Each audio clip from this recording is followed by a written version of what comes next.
Non, Dark Vador n'a jamais dit « Luke, je suis ton père ». Et pourtant, ça fait bien 44 ans que presque tout le monde sort cette réplique qui n'existe pas.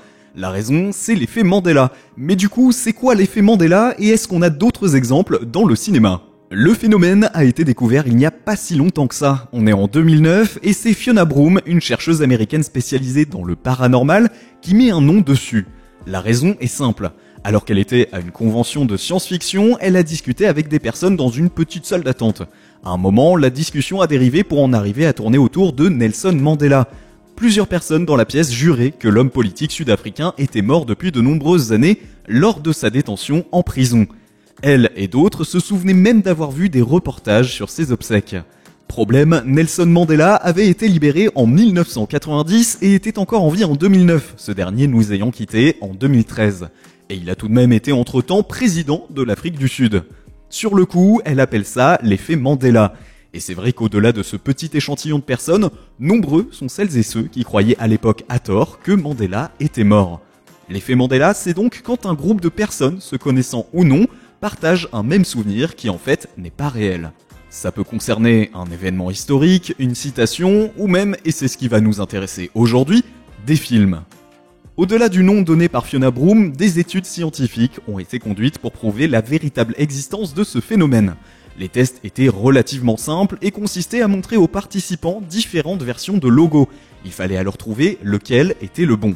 Pour certains logos, 2/3 des participants se trompaient en désignant le même, prouvant donc l'existence de ce fameux effet Mandela.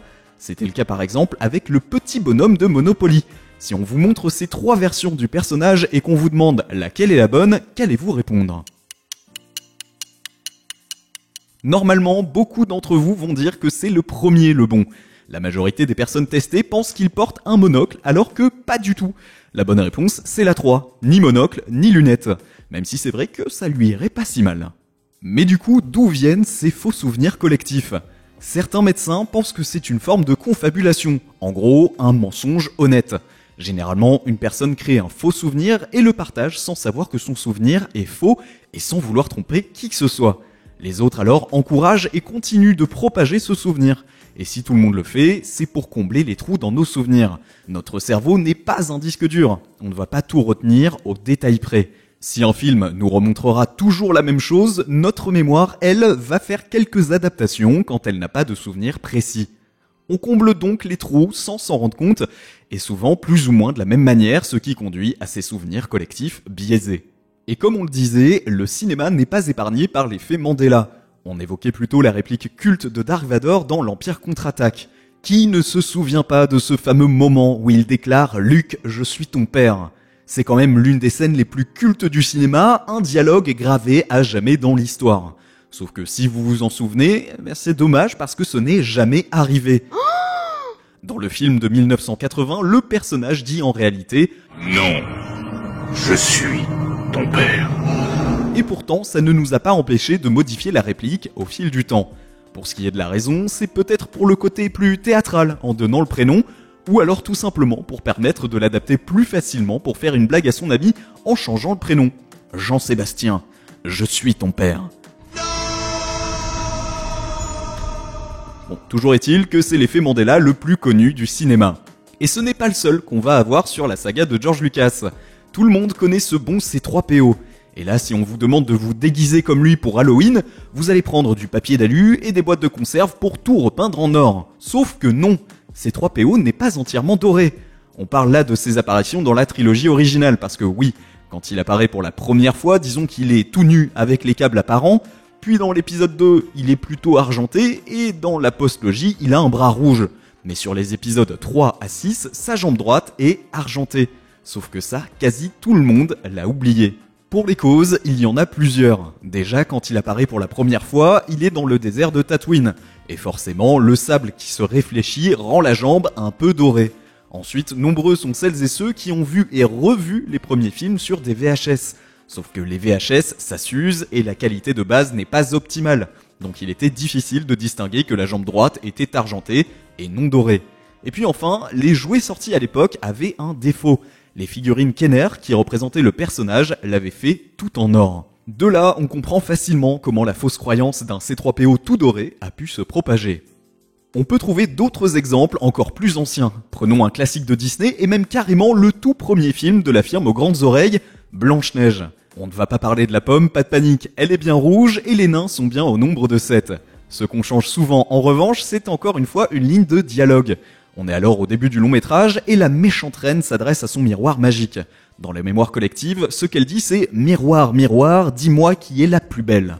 Et ce n'est pourtant pas la réplique originale, puisque dans le film de 1937, on peut entendre « Miroir magique au mur, qui a beauté parfaite et pure ?» Si on se penche sur la raison de ce changement dans nos mémoires, il y a la première option qui veut que notre fausse version soit plus simple à retenir. Mais on ne peut pas s'empêcher de voir là-dedans une influence de Shrek. Alors, on s'explique, dans le premier film de la franchise de DreamWorks, sorti en 2001, l'histoire s'amuse à détourner des personnages des grands classiques. Ainsi y passe Pinocchio, Robin des Bois, et donc le fameux miroir magique. Celui-ci se retrouve dans le château de Lord Farquaad, et lorsque celui-ci s'adresse à lui, voilà ce qu'il lui dit. Miroir, miroir magique au mur, ne suis-je point le divin monarque d'un royaume prospère et pur ? Effectivement, le roi qui n'est pas roi commence sa question par « Miroir, miroir ». Pas impossible que ce soit resté dans nos esprits et que nos mémoires s'en mêlent les pinceaux lorsqu'il s'agit de ressortir le dialogue de Blanche-Neige. En réalité, on peut citer de nombreuses lignes de dialogue victimes de l'effet Mandela. Non, E.T. ne dit pas E.T. téléphone maison. Enfin, pas directement. La première fois, il inverse les mots en disant E.T. maison téléphone. Ce n'est qu'après que les enfants cherchent à comprendre ce qu'il dit et en répétant en boucle qu'il va dire E.T. téléphone maison. Bon, celui-ci, en vrai, on peut le dire. Dans le genre, Robert Duval ne dit pas « j'aime l'odeur du napalm au petit matin » mais... J'adore respirer l'odeur du napalm le matin. Au-delà des différences de dialogue que l'on peut faire, l'effet Mandela existe aussi sur des costumes. Prenons le film Risky Business avec Tom Cruise. À l'époque, le jeune comédien a une scène dans laquelle il danse et chante. Une scène qui est devenue culte. Et pour celles et ceux qui souhaitent la reproduire, il tente au-delà du mimétisme de s'habiller comme lui. Dans la panoplie, on a donc les chaussettes blanches, une chemise, un chandelier et... des lunettes ? Attendez. Remettons l'original. Non, on confirme, dans le film, Tom ne porte pas de lunettes de soleil. Du moins pas à ce moment-là. Certes, dans quelques scènes et sur l'affiche, il arbore fièrement sa paire de solaire, mais pas dans la scène de la danse. Oui, c'est frustrant de découvrir que nos souvenirs de films, même les plus cultes, ont été corrompus comme une mauvaise sauvegarde. Pour y remédier, il y a Rom30 VFX sur YouTube qui a retouché de nombreuses scènes pour qu'elles soient fidèles aux faux souvenirs que tout le monde en a. Ça peut permettre de voir enfin Tom Cruise danser avec des lunettes par exemple. Et puis parfois, c'est carrément des fins de films qui sont changées par la mémoire visiblement peu fiable des gens. Ça a été le cas avec Big, dans lequel Tom Hanks incarne un jeune garçon dans un corps d'adulte mais qui redevient jeune à la fin. Sauf que pour beaucoup, la fin contenait une scène supplémentaire dans laquelle Elizabeth Perkins, que le personnage rencontre sous sa forme adulte, faisait également un vœu et rajeunissait, retrouvant le personnage de Tom alors jeune. Pour cet effet Mandela en particulier, les internautes se sont unis pour en trouver la raison. C'est vrai que changer une ligne de dialogue ça passe, mais inventer une fin à un film collectivement et sans se connaître les uns les autres, c'est pas mal étrange. La solution est pourtant toute simple. La même année où sortait Big en salle, sortait également le film 14 Going on 30. Le premier au cinéma et le second sur les télévisions américaines. Les deux histoires partageaient cette notion d'enfant qui devenait adulte pour redevenir un enfant à la fin. Sauf que dans 14 Going on 30, à la fin, la femme qui était tombée amoureuse du héros devenu adulte décide de redevenir une adolescente pour rester avec lui. Les deux longs métrages étant sortis en même temps, il est donc fort probable que les mémoires des personnes ayant vu les deux aient fait un petit mélange des deux histoires, donnant une fausse nouvelle fin à Big. Pire encore que d'inventer une fin à un film, de nombreuses personnes ont en mémoire un film qui n'a jamais existé. C'est encore sur internet que les gens se sont réunis pour parler d'un film appelé Shazam, qui serait sorti dans les années 90 avec l'humoriste américain Sinbad pour interpréter le génie. Sauf que le film en question n'a tout simplement jamais existé. Et pourtant, les gens partagent de nombreux souvenirs autour de celui-ci. Un scénario, un casting, quelques souvenirs de visuels. Mais comme Sinbad l'a dit, il n'a jamais joué dans un projet pareil.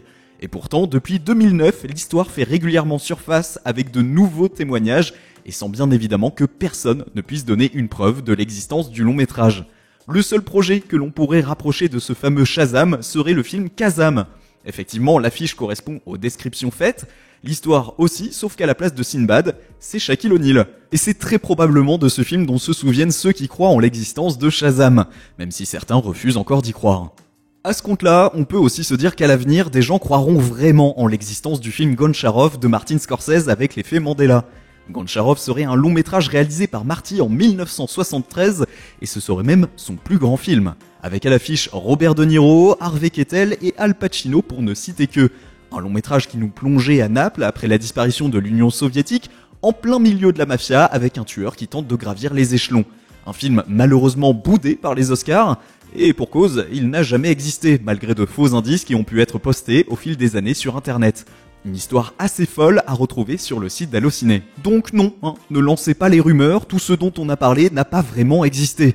Mais c'est l'occasion d'aller revoir tous ces classiques pour rafraîchir votre mémoire.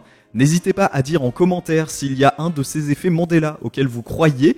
Et puis nous on se dit à bientôt pour de nouvelles vidéos sur Allociné.